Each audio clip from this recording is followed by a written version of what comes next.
Otros de los riesgos que existen a nivel laboral son los riesgos químicos. A nivel de higiene industrial, que es el conjunto de actividades destinadas a controlar los riesgos ambientales como biológicos, físicos y químicos que pueden afectar la salud del trabajador, tenemos los riesgos químicos, que son producidos por una exposición a agentes químicos, la cual puede producir efectos agudos o crónicos y la aparición de enfermedades laborales. Existen varias clases de riesgo químico como son gases, vapores, líquidos y polvos. ¿Qué son los gases? Son fluidos amorfos que ocupan el espacio que los contiene y que pueden cambiar a estado líquido o sólido únicamente por el efecto combinado de presión y temperatura. ¿Qué son los vapores? Son la fase de sustancias ordinariamente sólidas o líquidas a condiciones normales de presión y temperatura. ¿Qué son polvos? Son pequeñas partículas de sólidos presentes en el lugar de trabajo procedente de sustancias que normalmente existen en forma de partículas finas. ¿Y qué son químicos líquidos? Los líquidos desprenden vapores que se pueden inhalar y ser sumamente tóxicos según la sustancia de que se trate. Hay unas vías de acceso para estos riesgos químicos. Estas son respiratoria, dérmica, digestiva, mucosa, parenteral. A nivel respiratorio se presenta por inhalación a través de los pulmones. A nivel dérmico se presenta por absorción a través de la piel.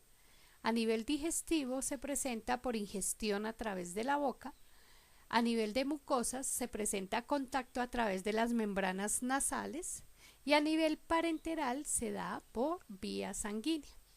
Una vez que un producto químico penetra en el organismo, puede provocar distintos efectos perniciosos, entre ellos efectos inmediatos agudos o a largo plazo crónicos, que pueden no aparecer hasta años después de la exposición.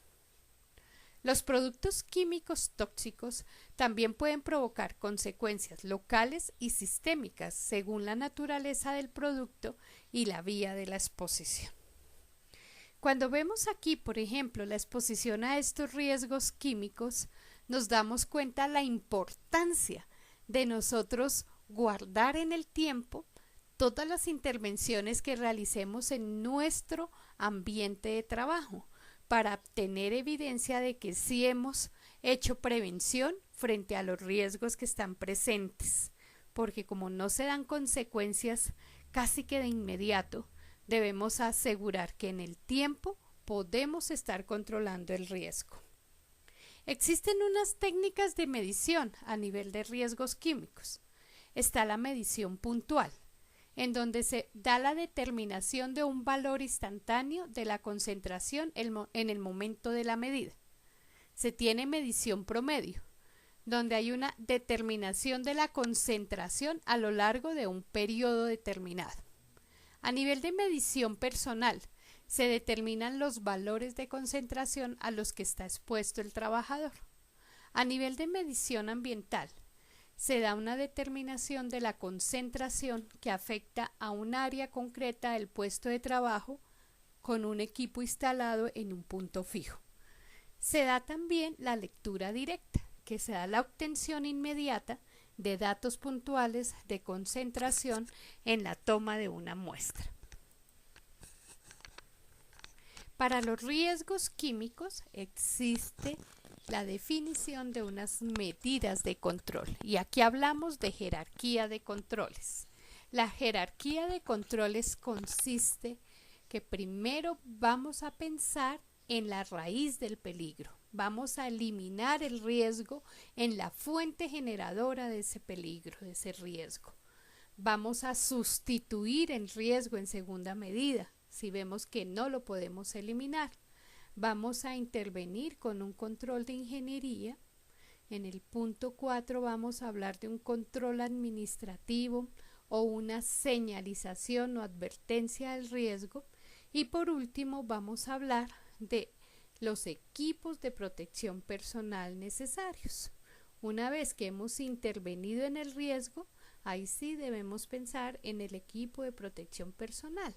Antes no, porque no estamos controlando el riesgo de una forma efectiva. Vamos a ver un ejemplo para el riesgo químico. Tenemos un proceso donde vamos a utilizar un producto químico. Vamos a ver una limpieza de un tanque de agua potable. Utilizamos un producto químico para sanitizar las paredes de ese tanque de agua potable.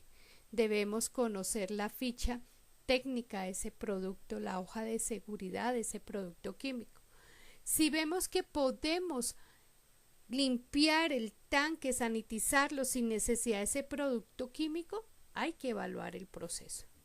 Si no lo podemos cambiar, eliminar, vamos a sustituirlo por otro producto químico menos peligroso.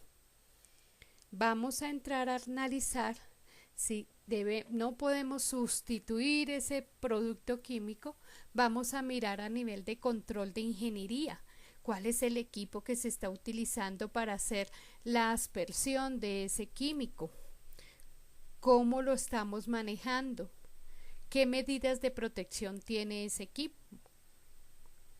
En el cuarto punto hablamos a nivel de control administrativo que se establecerá un protocolo para poder manejar ese producto químico que se requiere para esa actividad. Y vamos a hablar de señalización o advertencia. Debemos identificar los equipos o los productos donde tengamos contenido ese producto químico, un HMIS, la hoja de seguridad, que la conozca el trabajador, cuáles son los riesgos a los que él está expuesto y cuál es la medida de control que se va a implementar y en una situación de emergencia, cómo debe él reaccionar. Y por último ya hablamos del equipo de protección personal. Entonces aquí ya le colocamos las gafas, la mascarilla, los guantes, todos aquellos equipos que sean necesarios para que podamos proteger a nuestro trabajador de alguna posible enfermedad laboral o un accidente de trabajo. Recordemos que siempre debemos buscar el control que sea más efectivo para nuestro trabajador.